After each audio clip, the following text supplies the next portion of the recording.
The story begins in the 16th century Joseon dynasty, where a deep divide exists between the noble ruling class and the oppressed slave population.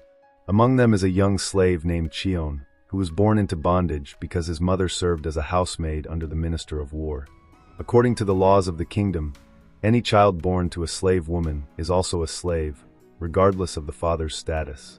Thus, Cheon entered this world already shackled by fate, bound to serve a powerful and merciless family led by a brutal general who dreams of molding his son, Lee Jong, into the next great commander of the king's army. Lee Jong, though raised with privilege, is not like his father. He's gentle and kind-hearted, disillusioned by his father's cruelty and the violence inflicted upon innocent slaves for his failures. Every time Lee Jong failed during his sword training, his father would lash a slave instead. One of those slaves was Cheon. Though he endured harsh beatings, Cheon possessed an extraordinary gift, a natural talent for swordsmanship. In secret, he began assisting Lee Jong in his training, helping him improve so that the beatings would cease. A friendship blossomed between the two, forged in the fire of shared suffering and silent resistance.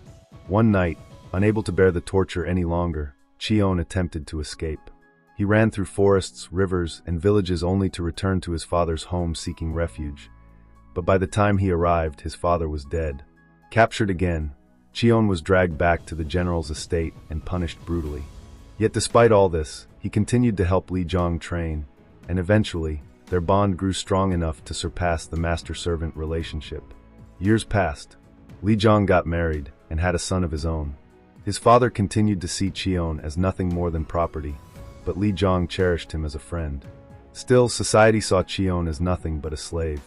Lee Jong, despite being a better swordsman now, failed multiple times in the royal military exams, bringing shame to his family. In a desperate attempt to earn his freedom, Cheon struck a secret deal with the general. He would enter the royal exam disguised as Lee Jong and win, bringing honor and a royal sword back to the family. In exchange, he would be granted his freedom. Cheon succeeded brilliantly. He passed the exam with the highest marks and returned with the royal sword and blue robes that symbolized a military commander. But the general, instead of freeing him, betrayed Cheon. He threw him into a dungeon, calling him a delusional slave who dared to rise above his station. Lee Jong tried to help, but his father's orders were absolute. Meanwhile, tensions in the kingdom grew. The Japanese army was preparing to invade Joseon. The cowardly king decided to flee and abandon his people. As part of the royal guard, Lee Jong left with the king, leaving his estate unguarded. In his absence, the long-abused slaves of the household rose in rebellion, setting fire to the estate and killing Lee Jong's entire family, including his wife and child. When Lee Jong's father returned, he was also slaughtered.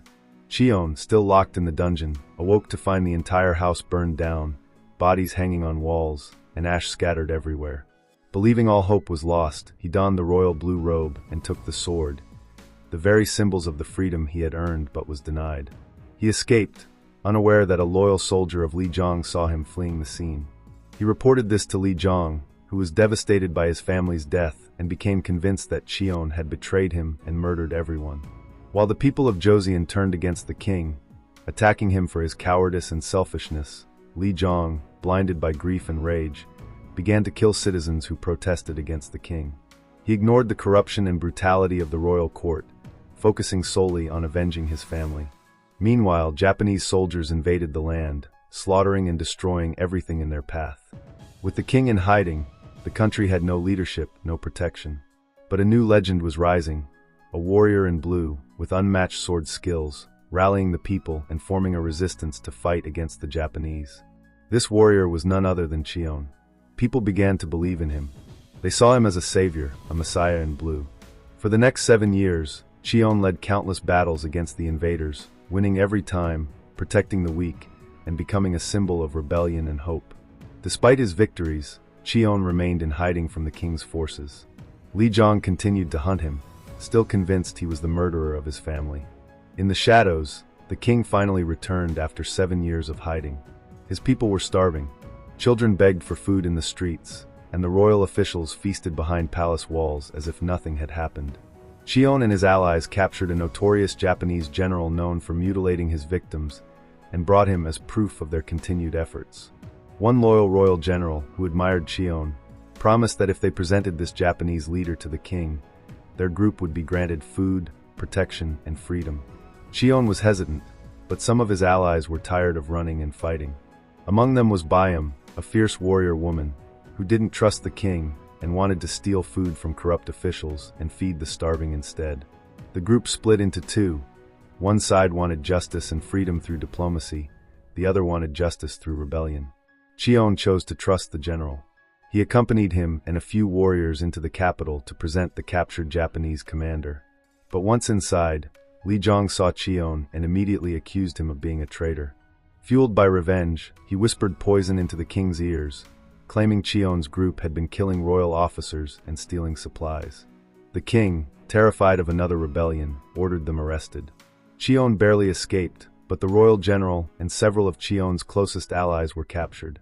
The general was imprisoned while the rest were executed publicly, their heads displayed in the marketplace as a warning.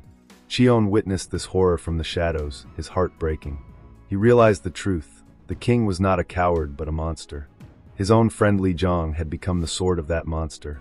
Chion vowed to bring them both down. He rallied the remnants of his old army, bringing together rebels, warriors, even thieves, anyone who still believed in freedom.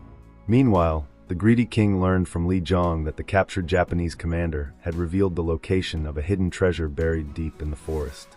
Obsessed with restoring his palace, the king ordered Li Zhang to find it, even if it meant cooperating with the same Japanese soldiers who had once tried to destroy them.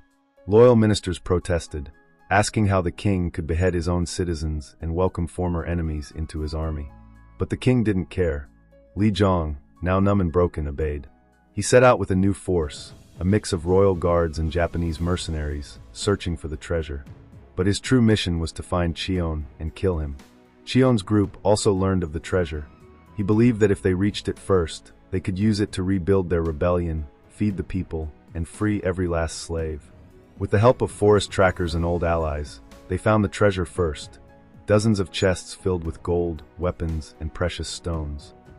They fought not as master and slave, but as brothers whose bond had been shattered by the world they lived in. Each strike was filled with pain, regret, love, and rage. Chion tried to hold back, still hoping Li Zhang would see the truth.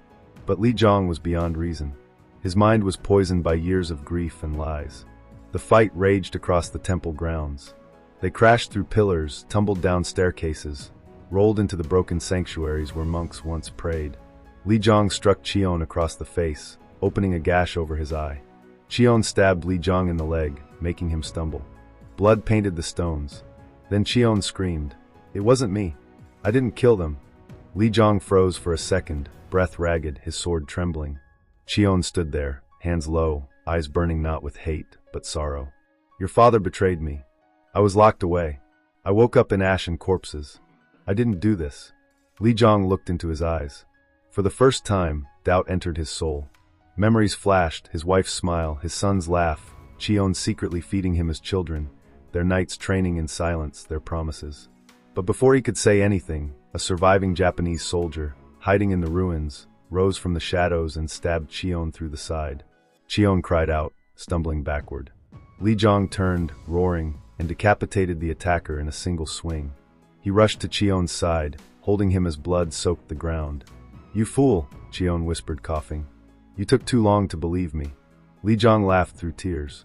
"You're still my friend." Chion smiled faintly. "Then die with honor."